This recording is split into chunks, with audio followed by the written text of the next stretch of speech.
The Parthenon is a temple dedicated to the goddess Athena, located in the citadel of the Acropolis in Athens, Greece. The Acropolis consists of at least 30 different buildings, monuments, and walkways, most of which lie in a state of ruin.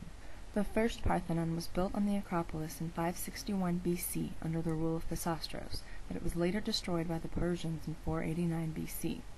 The existing Parthenon was commissioned by the ruler Pericles to replace the ruins of the first.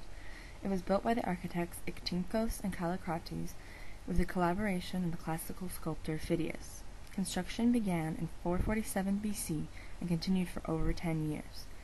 The Parthenon served as a temple and a treasury over the years until it was converted to Christianity in the 6th century AD to become the Church of the Virgin, with the addition of an apse which damaged the original eastern entrance. The Parthenon was then converted to a mosque and was damaged once again with the addition of a minaret in 1466.